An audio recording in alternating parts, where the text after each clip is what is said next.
On this week's edition of the Cardiff Central podcast, we discuss losses for both the Rags and the senior section, a tough win for Gwalia, and we decide to select our matchday 23 to face France. Hope you enjoy.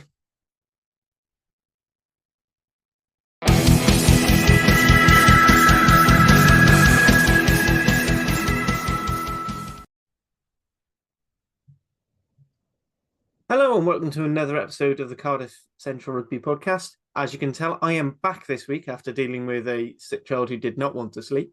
And I am joined by the lads who did a very good job standing my place. I think I'm going to bugger off more often. We've got Fraser and Dan. How are we doing, gentlemen? All good, thank you. Yeah, not bad, thank you.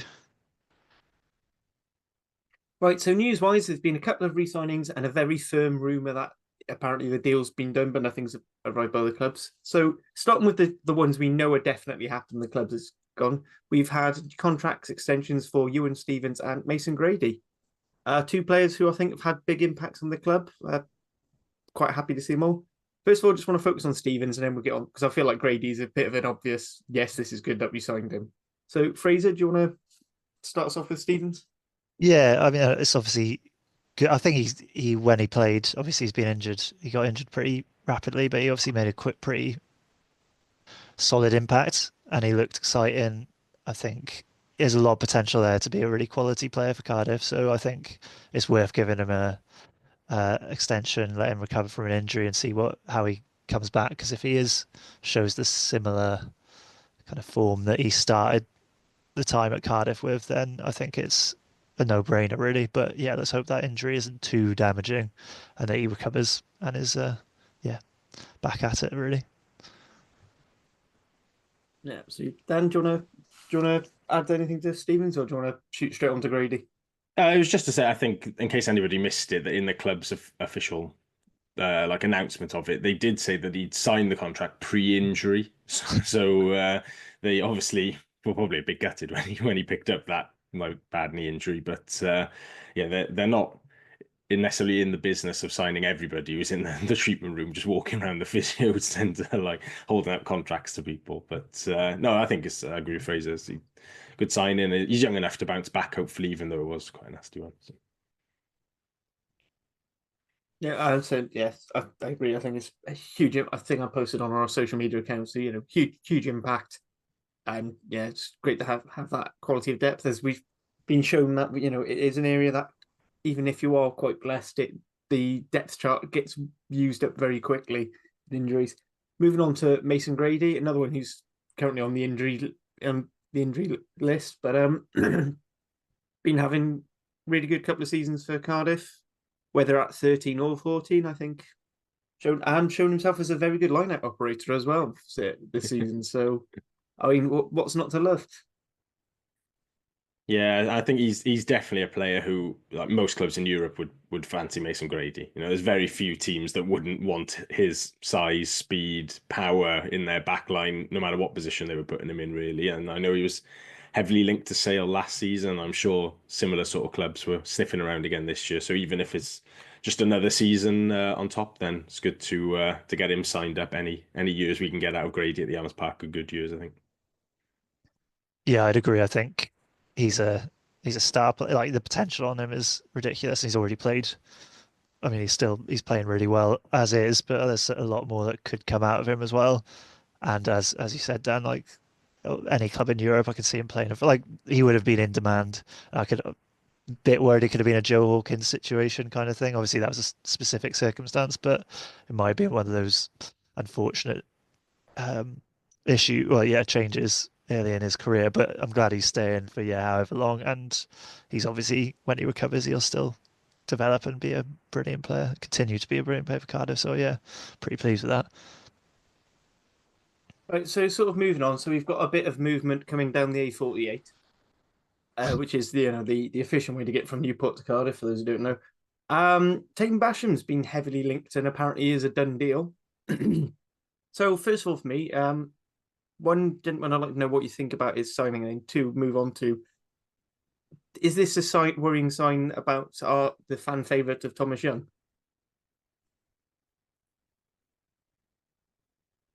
I think as a player, good player. Like I don't think there's many that would doubt that he is. You know, he's only 25. He's got more than enough caps for Wales. He's been Dragons standout player over the last couple of years. He's been a captain there as well. So he can play 7 or 8. You could probably slot him in at 6 as well if you had the right balance elsewhere in your back row. He's good carrier. He's quick. He's got good hands. Good over the ball. Like he's got everything that you'd want a Cardiff back rower to have, really. So like, there's no issue, I don't think, with him as a player. Yeah, I think there's been a little bit of a trough at times over the last sort of 12 to 18 months, but he's bounced back quite well from that. I thought he started the season particularly well, and did he make it in the autumn squad in the end? I think he might have just snuck in on the outskirts of it, did he? But yeah, he's. I think so, maybe, but maybe didn't play. I can't Yeah, I remember. don't remember him playing, but you know, he's certainly still in Wales's back row depth. He's certainly in that conversation, which puts you up as a decent player there. So hopefully, stepping out of that Dragons environment, which probably isn't particularly pleasant to be involved in when you're just losing every week, and stepping into a bit more of a positive Cardiff environment will be good for him. And I think plastic pitch will be good for him as well. Getting a bit more mobile, a bit more of his running game on show. So no, I've no problem with him as a player coming in at all. I think it's when quality Welsh players become available, you don't like immediately turn them down, I would suggest.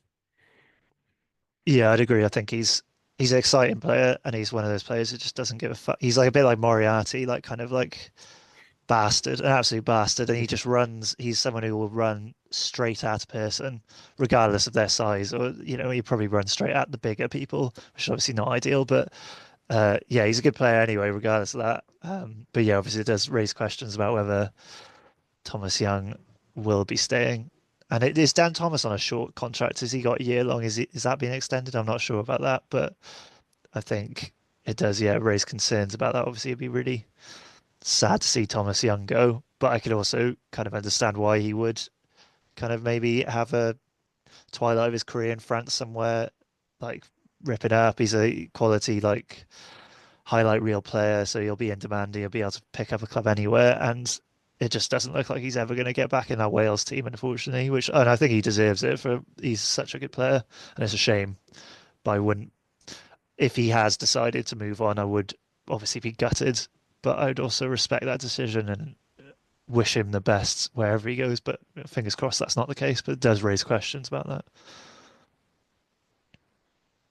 Yeah, I think like if you look at our back row, there's potential for quite a bit of churn there this summer. I was just writing them down quickly now. So at the moment we've got uh Young, Dan Thomas, Gwilym Bradley, Lucas de la Rua, Talupe Faletau, Alan Lawrence, Mackenzie Martin, Ben Donnell, Alex Mann, James Botham as just sort of out and out back rowers options there. And as far as I'm aware, you've got Young, Dan Thomas, Faletau, I think Donnell, and then possibly Bradley and De La Rue are out of contract there as well. We know there's possibly Martin as well. There's been a suggestion he might look to move on. We know Alan Lawrence has re-signed already. So a couple of those guys, I think, if we offer them a contract, they'll likely stay. I think if like Gwilym Bradley, Lucas De La Rue, people like I think Ben Donnell probably would as well. But it comes back to sort of, yeah, what you want to do with your squad. So there's lots of questions around Basham is sort of where would Jockey see him playing for Cardiff and sort of in terms of what back row is. We've got both of them already who could play 8. Is Basham that much bigger and physical? He's a bit quicker, maybe. He's a bit more powerful through contact, but he's not. He's not. Cardiff generally need quite a big, 25 carries, Nick Williams, Xavier Rush type number 8 to give us some sort of front foot ball. I don't think he's ever going to be that guy. Is he? Is he sort of out and out Jackal 7, which we've come to enjoy the last few years? Yeah, he's good over the ball, but I don't think he's ever really been deployed as that out and out 7, really. So, and then it's a question of what you want to do with the players who are still there. Ben Donnell's been really good for us, but he takes up a non-Welsh qualified spot. Would you want to use that elsewhere and then bring Basham into the back row? Is Faletau worth re-signing? Doesn't play very much for us, is injured a lot, is getting towards the end of his career, is presumably not on a small amount of money for the career that he's had. Thomas Young, like Fraser said, I think the club would love to retain him. I think we'd all love to retain him. But if he chose in a similar way to Thomas Williams last year, he said, "No, I fancy something else." He wouldn't begrudge him at all on that front. So yeah, and also, with the sevens, Thomas Young and Dan Thomas are both north of 30 and Basham's 25. So you've got to have an eye on the sort of medium term squad build in there as well. So yeah, it's a question. It's a signing that leads to a lot of questions about what we want to do going forward.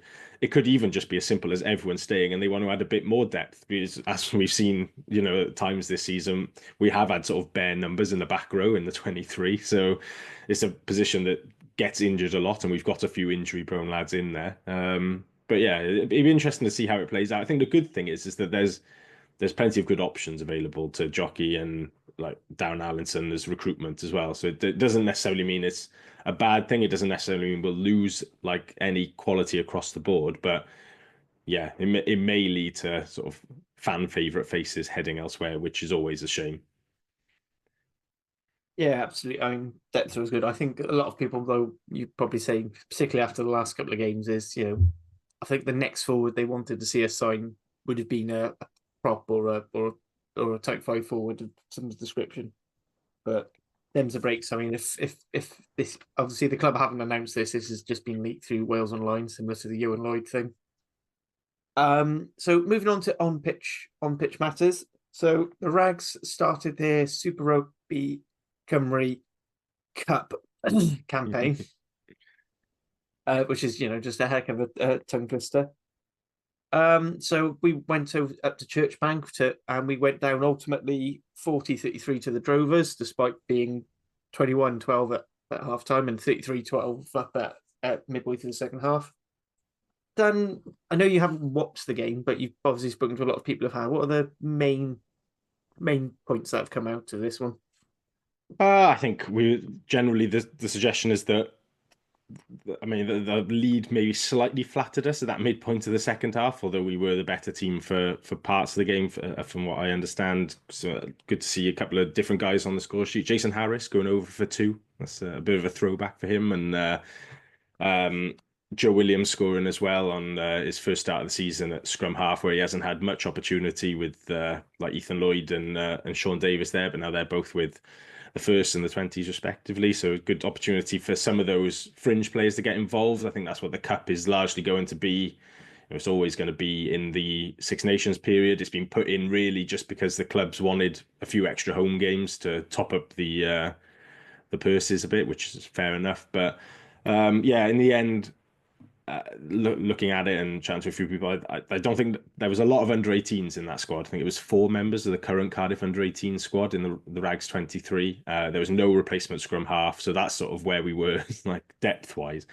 They didn't bring a number of those guys on, particularly the under-18s, until injury time, at which point Llandovery were right back in it and were going over to score their winning try then not long after. So yeah, I think probably Chris Rees and Dan Fish will be pretty happy with parts of what they saw, some of the rugby played, and giving young guys and fringe semi-pro guys a run out, but not the result they would have wanted ultimately.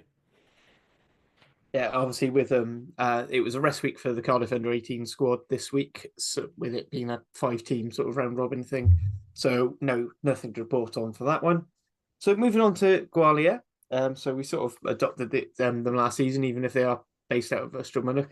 They managed to squeak a win against up in Edinburgh. So final score was 27 Edinburgh, 29 Gwalia. Actually, really good game. I think the thing that kept us in that game was Carys Hughes kicking once again, showing how much a quality goal kicker is a superpower in rugby and can win you games. With Edinburgh actually outscoring us 5-4. Fantastic performances from Ali Pierce, Bryony King again. Gwen Hopkins coming off the bench showed why so many people are so excited about her, and it just kept us in the game. Really powerful carries. The defense was excellent. Brilliant goal kicking. I think Edinburgh probably feel they'll be quite annoyed that they've been sort of favoured as one of the few teams who can rival the Irish sides. But yes, did either you two manage to catch? I saw some highlights, but and they look like as last season really, they were playing some nice rugby and scoring some nice tries. But no, I haven't seen a huge amount of it. Did Brython lose again, or Brython, whatever? Brython lost quite heavily to last week, so that was that game. We're in a sort of a bit of a weird wishy-wash of rounds because of games being postponed because teams can't travel up and down due to all the storms, which is the problem with this development kind of competition. You don't really have professional setup, so people can't really take off work if they can't get back from the Monday. And then it's safety grounds. So like I think the GAA training centre in Connacht that's that had its roof taken off. In the storms over the strong weekend. for Connacht then. Yeah, Jesus. It's just a normal Wednesday usually there, like a storm. Yeah, exactly. So so it was a bit of a hard one. So that was a nice little positive. Yay, some good positive rugby. So afraid listeners, it's only down from here.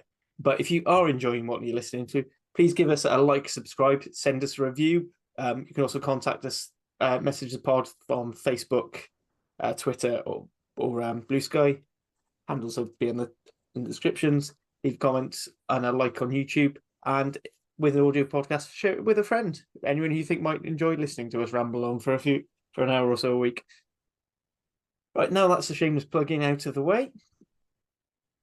Let's move on to Cardiff. So Cardiff Rugby unfortunately ended our 3-game winning streak against the Sharks, losing in the end 42-22, which, at one point I thought we were in it. We got back within 7 or 8 points, and then it just sort of petered out. I think that last 20 minutes we were shagged, and Sharks managed to run in 2 very easy tries. Fraser, you made it down for this one. So how was the game for you? Well, actually, unfortunately, I couldn't make it because my dad was ill on that day, so I wasn't able to make it. But I did watch it on SLC. I don't know what the atmosphere was like, but yeah, I thought it was a fun game to watch. I mean, fundamentally, it was a really good game of rugby, and again, it felt quite similar to our ties against the French teams in the Challenge Cup, where we were kind of there or thereabouts in it. I think we could win it if we again had a bit more depth in our squad and taking into account lots of injuries and the Welsh players being away. But yeah, I think the first half was quite good, and we scored that great first try. I think it was Jennings with that crossfield kick to Bowen, and I thought Bowen had fucked it a little bit by running so far inside. I thought there was an opportunity to score with win it, but I mean he's just electric, and obviously we'll go on to talk about how brilliant he was throughout the game. But that was a really well finished try, like calmness to get it out wide. McNally with some good hands, try assist for him, which is great. We then conceded those 2 tries in fairly quick succession, and they didn't really do anything special. I don't think the Sharks in that. They're just like they're a bit bigger and just clinical. Got those two tries. Yeah, I think our discipline was pretty poor. We were giving away a lot of penalties. They obviously got their 3rd try, and at that point, it kind of looked a little bit worrying that they could run away with it. But then we struck back with another great try. I think it was Thomas Young with his little feet near the ruck again. Got some go forward, and then obviously he was given. I think again McNally with some great hands passed it to Bowen. And I don't know how he outpaced. I think it was Hendricks, wasn't it, on the outside? And again, it was just that he has got that X factor pace that you can't buy or train for. So that was a brilliant try, getting into the corner there. That was really impressive. And yeah, shout out to McNally for that try assist. And then obviously the second half we didn't start very well. Immediately conceding. I think the kick receipt was poor. But again, we hit back immediately. Bowen scoring that try through Win It, who was great throughout Win It. I think he showed kind of maybe the Wales selectors a little bit what they might have made of an error not having him in, because again, he was just so classy, made some great decision making. He's got the ability to see a gap and go through. His kicking game was on point. I think he came in at first receiver a couple of times and he looked really, really good in that position. And then, yeah, as you said, we kind of got into almost, I think it was 22, what was the score? 22-28. So we were in touch and distance. It was that mad Bowen hoof up field and his pace to get through everyone. It felt like, that Gareth Bale running off the pitch against Barcelona thing. It was a bit like that. Bowen just like coming out of nowhere. And obviously we got the 50-22 from that kick and then scored shortly after that with the line out. Again, some great hands. I think our line out was pretty good throughout the game, actually. I was surprised that we had a fairly solid line out. But then, as you mentioned, Harley, I think the pressure just told, maybe a lack of strength of depth, tiredness. They just kind of kept the ball and just like ground us down, and then scored those two tries, which felt like a bit. They were just a bit like sad tries to concede. They didn't seem like they came from any like um, interesting play by Sharks. It was just gaps appeared, and they got those two tries and kind of settled the game really. But I think overall we played pretty well, and I wasn't. I was impressed by some. Obviously Bowen was electric, and I'm sure we'll talk about like the inevitable hype. I mean, the hype train's kind of left the station anyway, but it's going to like gather momentum pretty massively after that uh, performance. And I feel like Big Al, Alex Mann were great. Winner was brilliant. Josh McNally again. I mean, he's such a good signing this season, I think. But yeah, I think overall I was pretty pleased with the performance. I thought we'd lose, and we lost less badly than I thought we might have done. So I'm pretty quietly happy with the bonus point loss there. Yeah, Anything on I that? I'd agree with a lot, pretty much all of that, to be fair. I'm trying to just tick off things Fraser said of my notes. We should really compare beforehand. Sorry about that. um, so I was there. Atmosphere was good. It was really enjoyable evening, actually. Good weather, and it was like there was a mini and junior rugby festival beforehand. So it was like 2,000 like kids there walking around the pitch and showing off their club colours and stuff. And players all had their club socks on, which I think is always a nice touch. The club get this club's day like really right. They doing it once a year, so it's not overkilling on sort of getting them in on free tickets all the time. Putting it in a fixture where otherwise it probably wouldn't have been that much of a crowd, start the Six Nations and your internationals away and stuff. But it's sort of early enough in the season so that if they want to come again to home games, we've still got a couple left, and there's Judgment Day down the line and stuff as well. So it keeps them interested. Where Judgment Day itself fails to do that by always being so late in the season with no games left to go. So that was a positive. We played some of our best attacking rugby, I thought, on Saturday evening. The way we moved the ball, some of those tries were some of our best that we've scored so far this year. In how it wasn't just like the one-off strike play or whatever. It was keeping the ball for a bit. It was capitalizing on line breaks, not panicking, not getting bogged down in midfield. Um, agree with Fraser. Line out went really well, which I thought may have not so much the Sharks are a great line out team, but I just thought the amount of quality in their pack may have got in our heads a little bit. We ended up going to pieces, but no, that was solid. Ultimately, yeah, they were just massive. I mean, they are huge in person. The Sharks, I can get over the size of some of them. They bullied us at the gain line and in attack, and that maul try that they scored, and Banambi just appearing and like a bowling ball, people out the way. But yeah, I thought individually, I think the one play I would like to highlight, I thought Joan Mulder was excellent at 9. Yeah. The tempo that he brought, the quality of his passing, the variation of getting it away quickly from the base or stepping into the fringes and engaging a defender or two. He spoke in the press conference last week about sort of what he's needed to adapt to, in that basically in Curry Cup they just don't box kick it, they just sort of run from everywhere, because if you concede the ball in the Curry Cup, if you like knock it on or turn it over, the other team will probably also knock it on or turn it over, because it's that sort of step below. But then in the URC, if you give it away cheaply, the other team will probably pounce on it, as was really shown on Saturday night, because the Sharks did just jump on like any mistake that we made. But I thought the quality of his kicking, considering he hasn't been doing much box kicking, was really good as well.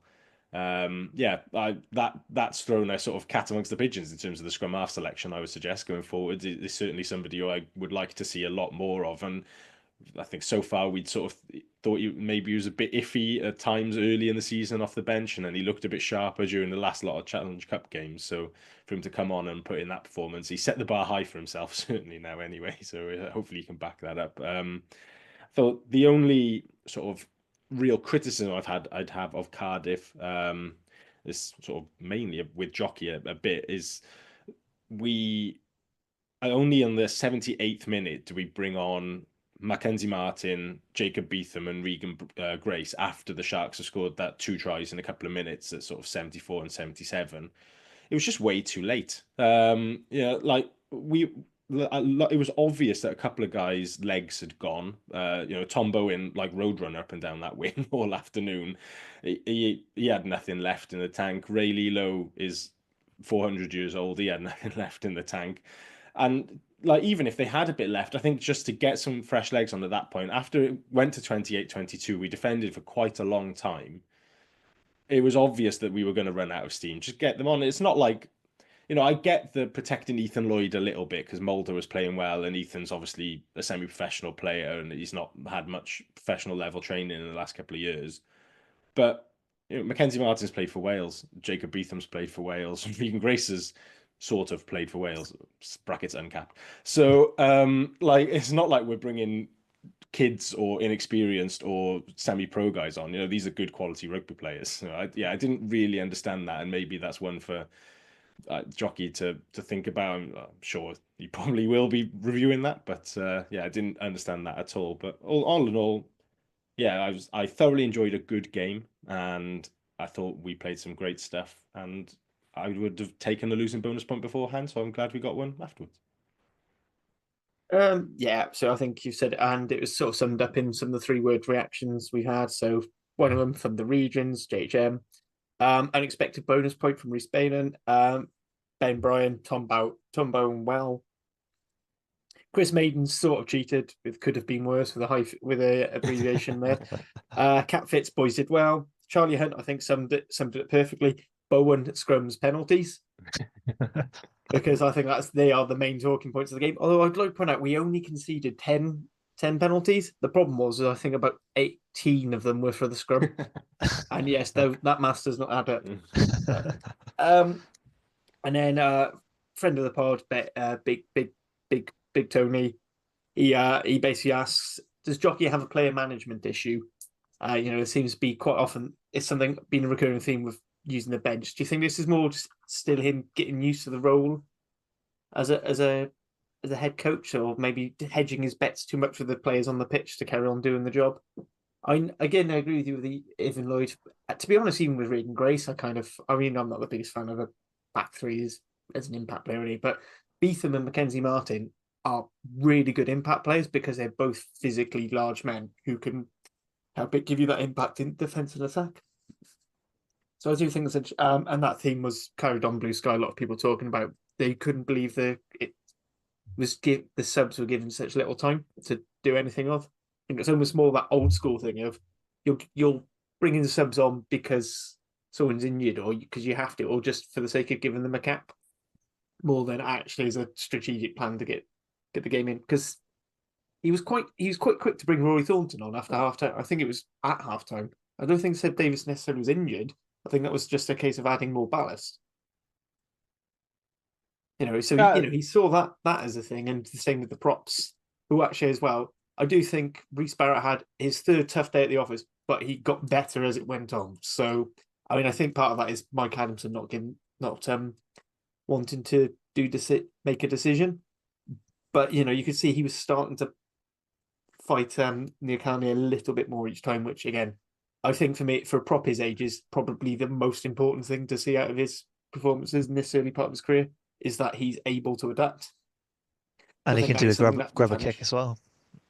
Yeah. I'll be honest, least important. We can go on to Mike Adamson non-decisions and kicks and things like that in a bit if we really want to. But I just want to knuckle down. Do we think there's an issue, Jockey? I'd like Jockey, if you, we know you do occasionally listen, if you want to come and talk your beds, we'd love to know sort of what goes into it, because none of us are head coaches.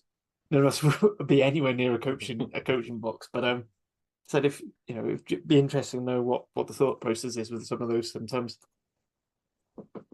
Yeah, I don't know. It's a weird one that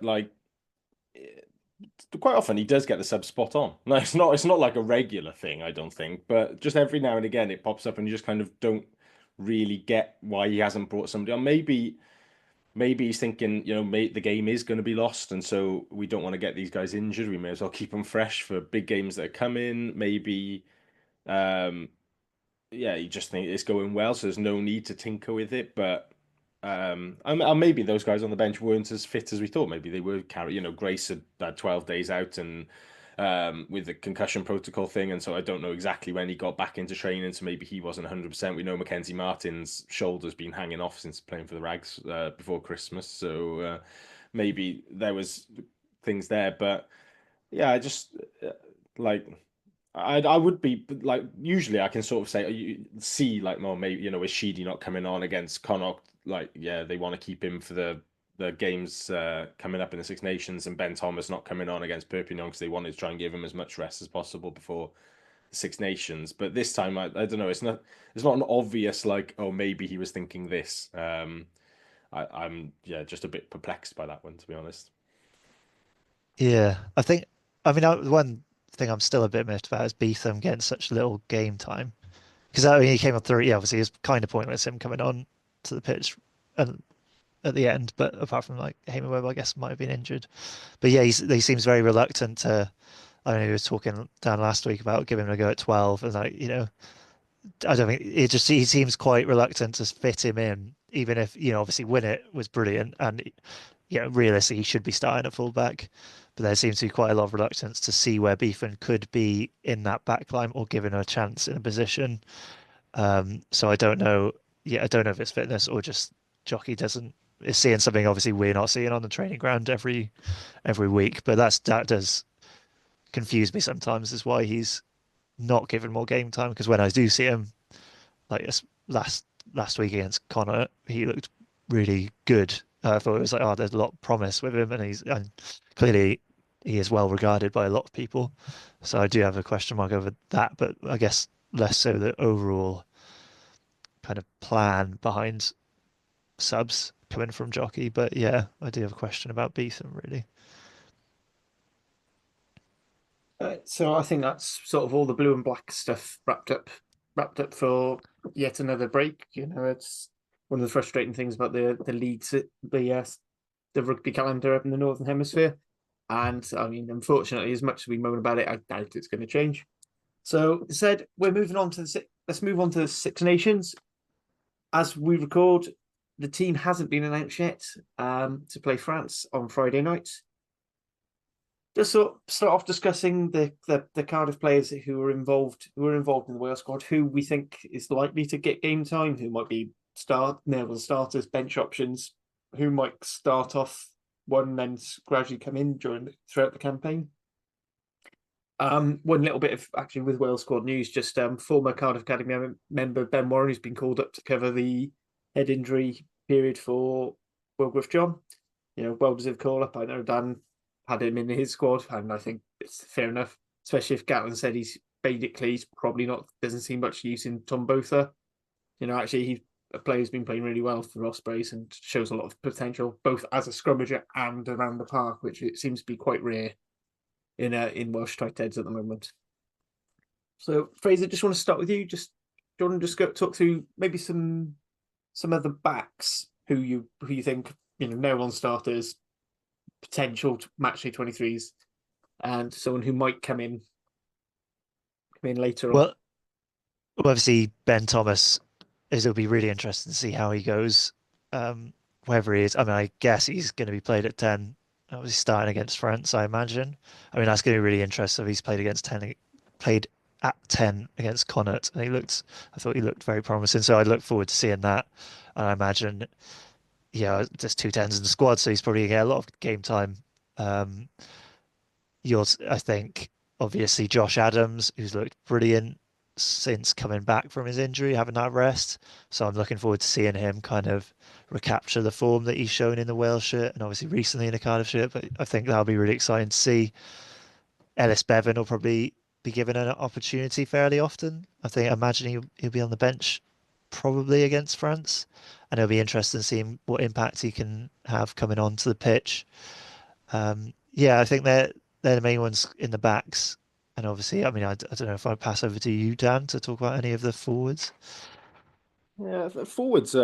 interesting ones for Cardiff because we've got 5 forwards, I think. Evan Lloyd, Kieran Azarati, Teddy Williams, James Botham, and Talupe Faletau, and all 5 could start, could be on the bench, or could not be in the squad. Really, I think Az will definitely be involved. You can make a case for him to start, but I think most likely as he comes off the bench with Henry Thomas starting, I think he's a better bench option there, a bit more mobile. Thomas probably a bit more experienced, played out in France, better scrummager. So I think, yeah, that's where I would go for tight heads. Evan Lloyd at hooker. I think Elliot D's probably prime candidate to start. Gatlin seems to like Lloyd. I understand why. He's got a lot of good raw attributes, but inexperience, line out throwing can be a bit overshot. So I think it's quite possible that he goes with more with the experience of Sam Parry this time, and Lloyd perhaps doesn't get any minutes this weekend. But I think he'll see minutes throughout the Six Nations as it goes. I think they'll switch the hookers up a fair bit. Teddy, then you could certainly make a case for him to start. He's as the inform Welsh second row, but I think again he's probably more likely to be on. Like I'd be very surprised if he did actually start. I think you're looking at sort of a Dav Jenkins or a Will Rowlands combo. Maybe he hasn't played much, but Gatland will like what Christians brings. So if he's gone all right in training, he looks fit enough. But I'd like to see Teddy on the bench, potentially in a 6-2, to sort of match up against France's physicality a bit on Friday night. I think you could put Teddy in there, and then either a 4-6 Freddie Thomas type, or just a 2 back rowers then with him. Botham, I'd start him at 6 personally, but I think with Botham and Faletau, it all comes into sort of there's a fitness conversation there, which we obviously won't know too much about from being in the camp as well. I think the back row is likely to be the realistic options to play is Botham, Wainwright, Morgan, Faletau. Of those 5 there, you've got a question mark over Faletau, how fit he actually is. Botham had a bit of a niggle, but seems to have trained quite a lot, judging by the photos.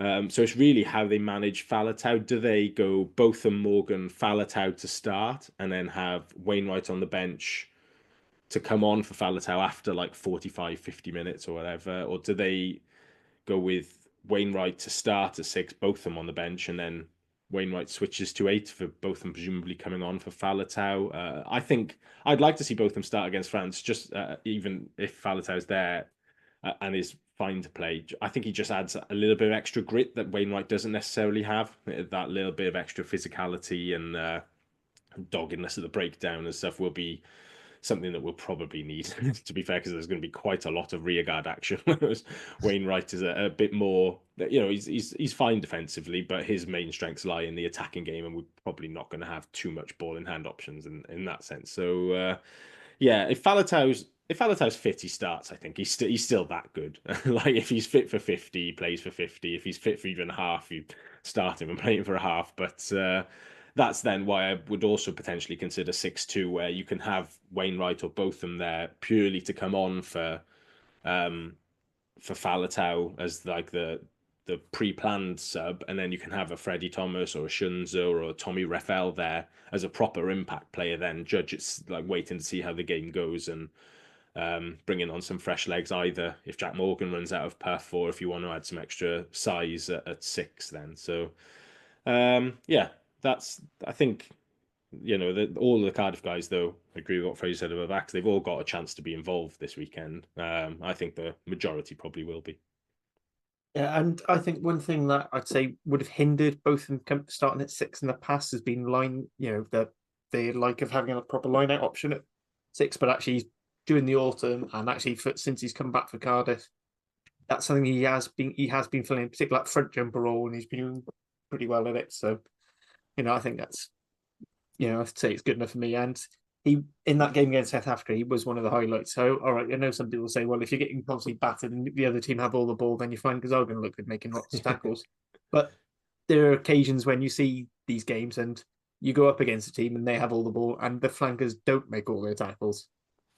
So I think that's important. And they certainly don't knock them backwards like both of them was. So it may not always be dominant, but they were slowing the ball down with it. So that I think is going to be quite useful against the French pack.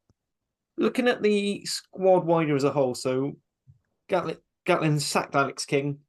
He's brought Bomb in as a scrum consultant. What are we thinking? How this team's set up to play? I mean, for me, the getting rid of Alex King, who's a fantastic set piece. You know, like if you look at when other teams he's coached, his strength lies a bit with like Jockey in first phase, you know, set piece and first phase. Or apparently famous for rugby chaos, someone who everyone's been moaned as attacked in the past. For me, looking at the back three players in particular he's picked, it looks to me like it's going to be a very kick chase heavy game, and we're going to I think it is going to be kick the ball, defend, hope we get something out of it. I don't know about you two, gents.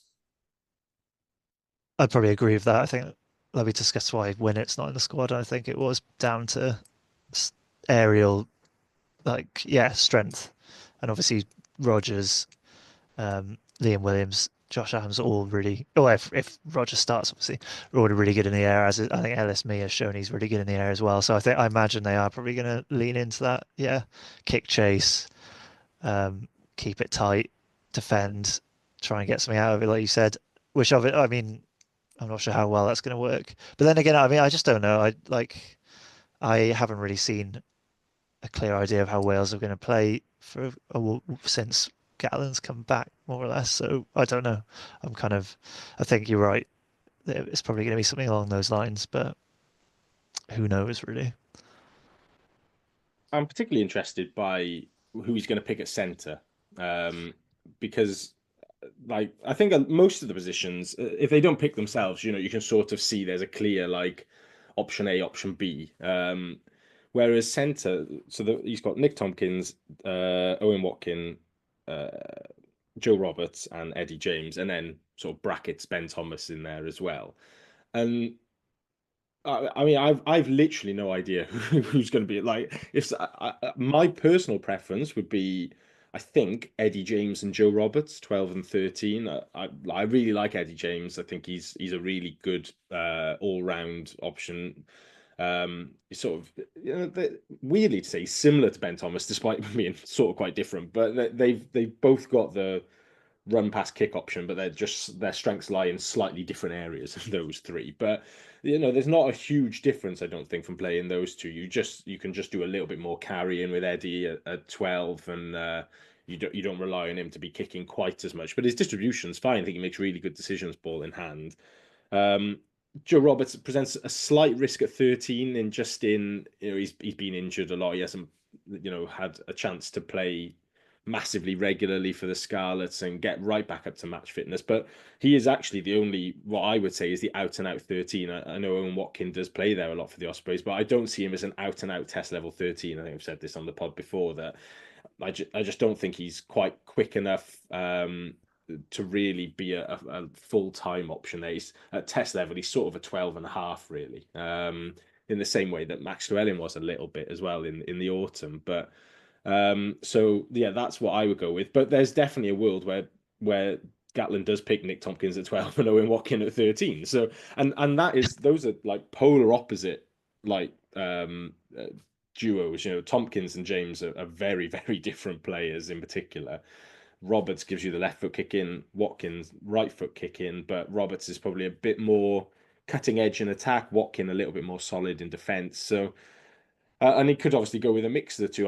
The other thing I think I could see. I don't think I see Tompkins and Roberts together necessarily, but you could see him going James and Watkin potentially then as well, with a bit of the size of James at 12 and then the defensive solidity of Watkin at 13. So yeah, I think that will speak a lot about how much we're going to play or not. If it is Tompkins and Watkin, I think we're in for a lot of kicking and a lot of chasing and a lot of picking up scraps. If we're in for Eddie James and Roberts, it might suggest a little bit more ball in hands and a little bit more thought around our kicking, sort of putting it in behind the wingers, trying to get up the pitch and turning them rather than just sort of leathering, chasing and seeing how far up the pitch we can get them and turn them over. So yeah, that'll probably be my first look when the team is announced, and I think that'll give an indication of what Gatland wants to do, not just on Friday, but in the Six Nations as a whole, because we still don't know what the success looks like that he's been challenged to achieve. So yeah, that if it is building up young players and he picks, Ellis Mee potentially, or doesn't, maybe leaves out an experienced campaign or two, maybe picks Tom Rogers at fullback and leaves Liam Williams out or something like that, then yeah, we can see it's building. But if he goes, yeah, like Williams 15, Watkin, Tompkins in the centre, Falatau in there as well, Sam Parry on the bench, then that certainly leans more towards I'm trying to win now rather than building up for the next few years. See, for me, the interesting thing with centres has got to be who's 10. Now, obviously, you mentioned a Tompkins Watkin partnership. So they have only started 3 games together, and that is the joint most played thing in the. It's the joint third most started combination, with the other part being a front row of Gareth Thomas, Elliot Dee, and Kieran Azarati. Bloody hell. That's worrying. Yeah, that's quite worrying. Yeah. So there's not a lot of things. For me, I've got a strong feeling Owen Watkins is going to be involved in that sentence. Maybe 12. I think particularly, whether it's you go for Ben Thomas or whether you go for Dan Edwards at 10, which I think is also an equally interesting debate. I think having a calm head at 12 who's been around the block and done it, which Owen Watkins has. I think you're gonna want that pressure release. I've spoken about with Tompkins. He's a fantastically exciting player, but I find he only works if you've got a 10 who can rein him in or knows when to let him go. I don't think he's necessarily the best at bringing through a younger player. He's also now a flanker, apparently. Having done 20 minutes on the blind side for Sarries on the weekend. 20 minutes? That's quite a long time, to be fair. That's, yeah, fair enough. I mean, they did lose to Exeter, so I mean, make of it what you will. But I think that's more of a sign of just how depleted Saracens' back row stocks are at the moment than anything. So I thought it was quite funny seeing a 4-4 split of a bench. Anyway, so shall we have a go? So I think we've all agreed it's going to be pretty much, just borrow from Lee on kick and clap tactics. So shall we pick a team? Do we want to pick a team we'd like to see? But then that might necessarily go for a different game plan, or do we want to pick a team that we think Gatland's going to pick and see if we're any better at guessing Gatland than we are at guessing Jockey? Try and get inside Cement Head's head. Right then, so let's start off, because shall we, instead of going through all positions out, who do you think nailed on starters? So for me, I think we all agree Dav Jenkins is in the second, guaranteed second row, and probably Elliot Dee starting hooker. Any other positions? I think Gareth Thomas is pretty much nailed on at 1 still these days. Morgan, obviously. Yeah, Morgan obviously at 7. I think Lillian. Oh, sorry. Sorry, go on. I was going to say Liam. I just think Liam Williams is nailed. I think he loves Liam Williams. I think he's definitely took a start in a fullback. I don't know. I think. Yeah, I'd be surprised if it wasn't Liam Williams for France. I think Thomas is a definite 9 as well. Yeah. Yeah. Yeah. Josh Adams. I think Adams. I think is going to come in. I think that's one thing they're missing is someone with his defensive nous. The question for Adams is just what wing, I think, potentially, because Rogers played well in the autumn and off the right wing, and they could be tempted to stick with Rogers at 14 and Adams at 11 potentially. Yeah, that's one thing, and Adams is better. I think you get the best of Adams at 11, but I think he's been switched to 14 recently because all the others are basically out left wings. They're gas major the finishers. So shall we go with? We'll put Adams in at 11 for now, and then maybe have a discussion around our 14. Yeah. All right, and then so I think that's them. I said so. Second row partner for Jenkins. I strongly suspect it'll be Rowlands. I think there's a strong case for Teddy. He's been top. He's URC top tackler. He's top line-out takes. He's incredibly physical. I think he's been doing the sort of stuff that Gatland normally asks Will Rowlands to do this season, and has been more impressive than I think Rowlands has been. But I still think he'll go with the experience. Yeah, I agree. And then to complete the front row, I As I mean, you've got the unique thing of Elliot Dean and Kieran Nazarati being the same height, and that might help with scrummaging. But I think that's more usually balance your loose head with your hooker. But I think Henry Thomas, I think Yeah. on form he is the better of the two, even if you are losing a lot around the park. Yeah. Also, I'm loving trying to see how many Thomases we can get into this 23.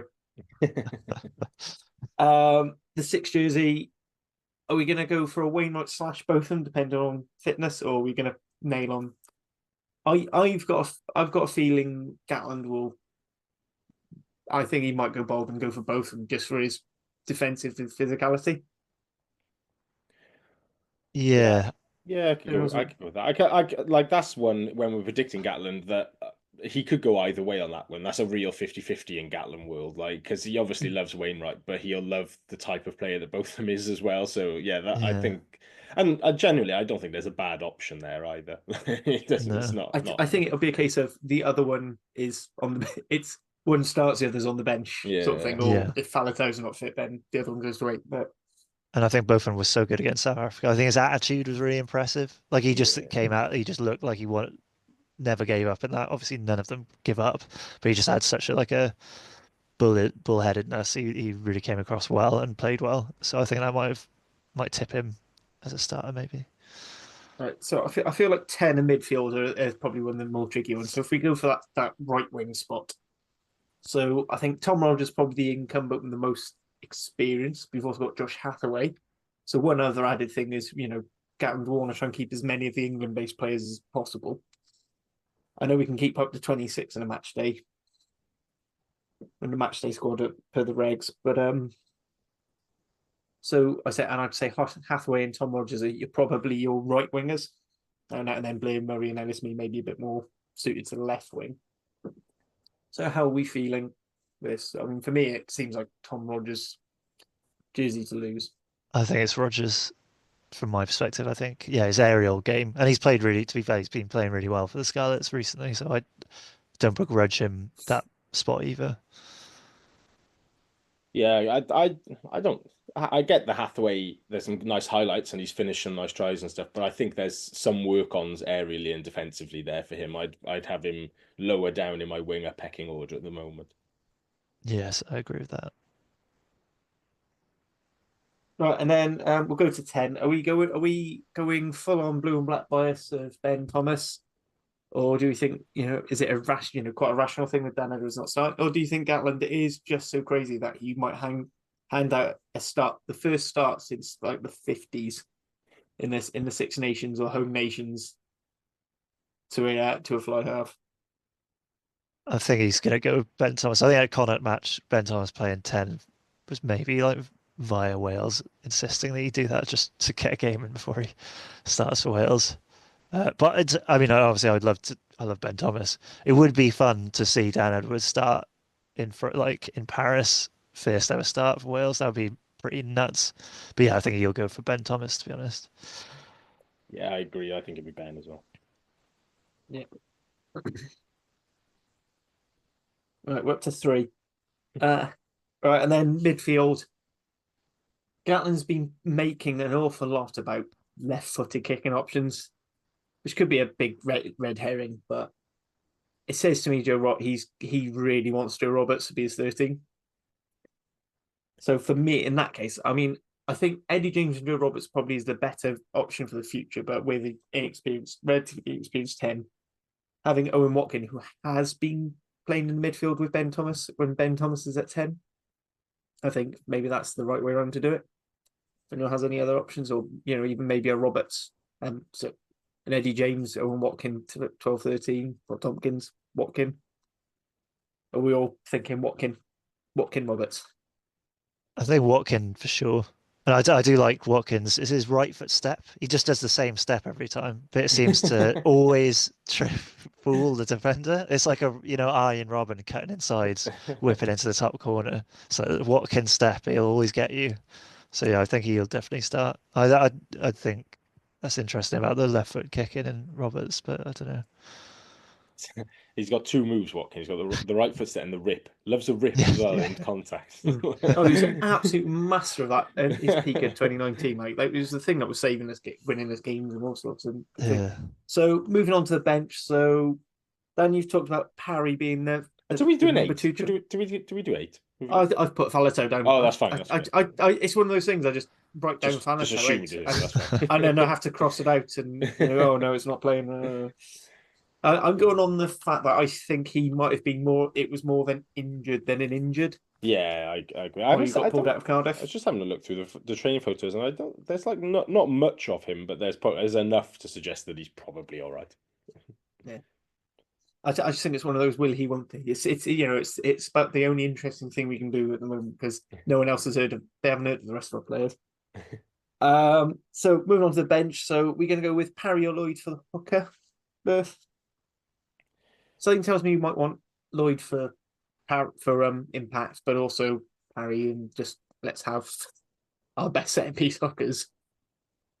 I think he might go Lloyd's just to piss off Sam Parry. Just to show he's brought him back into the fold, but not yet. Not quite. Yeah. Yeah, You're allowed to look. I'm happy with that. Like, if that's what Gatland's going to go with that, I really like that idea though. And like when he's announcing the team as well, he's like on the bench, it's Evan Lloyd. It's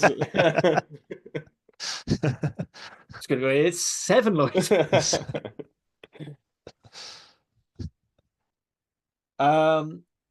Bench loose head. I think it'll be Nicky Smith as brilliant. I do genuinely think Kemsey Mathias has been this season. Again, I just think power. Plus, also, I don't see the point in calling up Nicky Smith if you're not as an English base player, if you're not going to put him in your match day 23.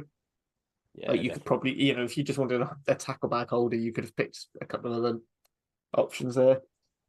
Like you could have gotten another Thomas with Steph there, so I'll go with that. And then I think with Will Griff drawn out, it's got to be Azarati on the bench, really, isn't it? I mean, it's a big ask for Ben Warren to come in uncapped straight onto the bench for France after what would have been maybe 3 training sessions at most.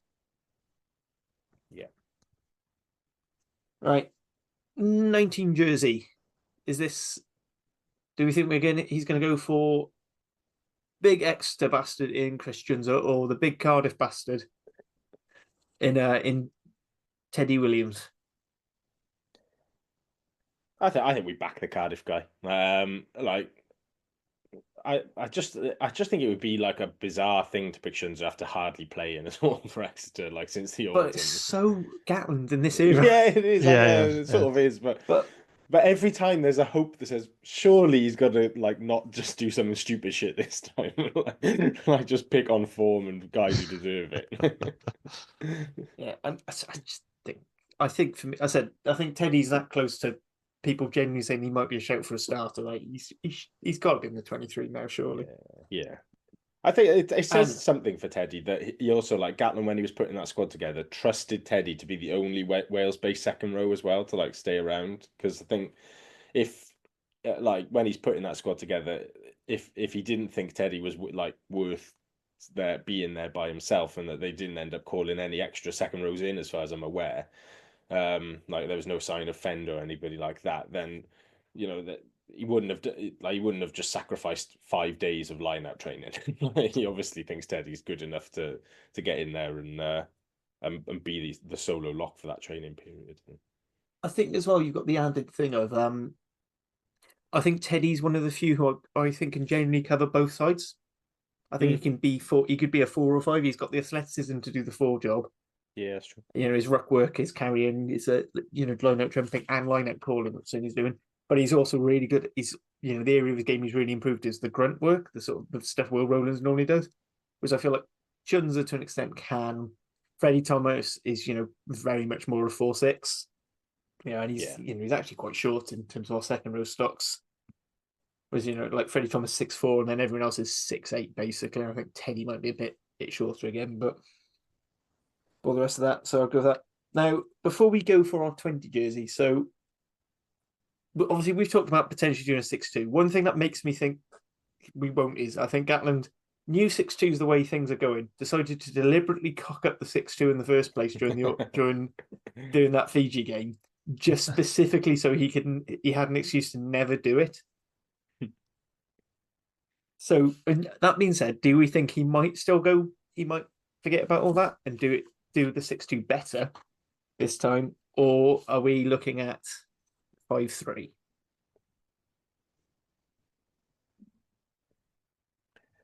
I on paper you should always do 6-2, I think, away in France. But there's two things. There is the Gatland dinosaur and getting it wrong on purpose type thing.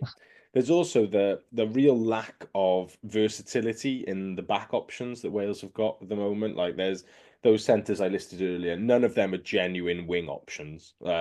Like they might, you could shove Watkin out there or maybe in an absolute emergency, but he's not somebody who you could actually say, no, he's a genuine centre/wing. And none of the wingers, and Harley, particularly Adams, just a circle here. None of them are like genuine centre options either. Like, they don't play regularly in the centre. Again, it would be Adams going in there as a real emergency option.